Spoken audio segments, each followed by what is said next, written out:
Bangla medium ধারাবাহিকের নতুন পর্বে দেখা যায় যে ভিকি কিন্তু ইন্দিরাকে বলে অমৃতা তার মৃত্যুশয্যায় কিন্তু এটাও বলেছে যে কৃষ আমারই সন্তান।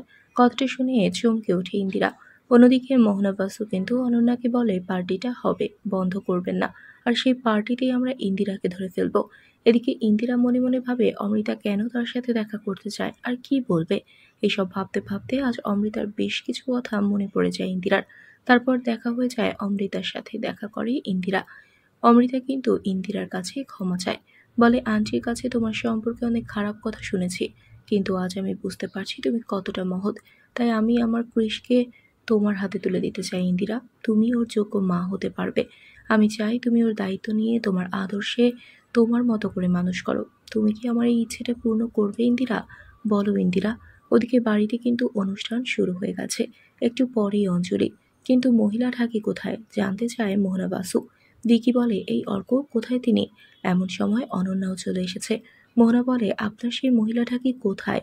তাহলে কি আমি ঢাক বাজাবো? অর্ক বলে আমি দেখছি মা, তিনি কোথায় আছেন। অনন্যা বলে তুই তাকে পাবি না অর্ক, ওকে আমার কেন যেন চেনা চেনা মনে হচ্ছে। এদিকে ইন্দিরা কিন্তু অমৃতাকে কথা দিয়েছে সে কৃষের দায়িত্ব নেবে। অমৃতা বলে তোমরা তিনজনে খুব ভালো থেকো, ওর যেন কোনো ক্ষতি না হয়। ইন্দিরা বলে আমার প্রাণ থাকতে কৃষির কোনো ক্ষতি হবে না। ওদিকে মোহনা বাসু বলে মিসেস চ্যাটার্জি, আপনি কি এদের কাউকে চিনতে পেরেছেন? অনন্যা বলে আমি কেন এদের চিনব। মোহনা বলে আচ্ছা অর্ক, ওনারা কি সব ধরনের রান্না করতে পারে? ভিকি বলে মিস্টার বাসু, আপনি কেন এভাবে কথা বলছেন? মোহনা বলে সবকিছু বলবো, তার আগে অর্ক ওই মহিলা ঢাকিকে ফোন করো। ঠিক সেই সময় ছদ্মবেশে চলে এসেছে ইন্দিরা। তাহলে কি হবে এবার?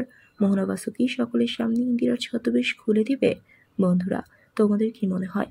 এক্ষুনি একটি লাইক দিয়ে এবং কমেন্ট করে জানিয়ে দাও তোমাদের মতামত। ধন্যবাদ।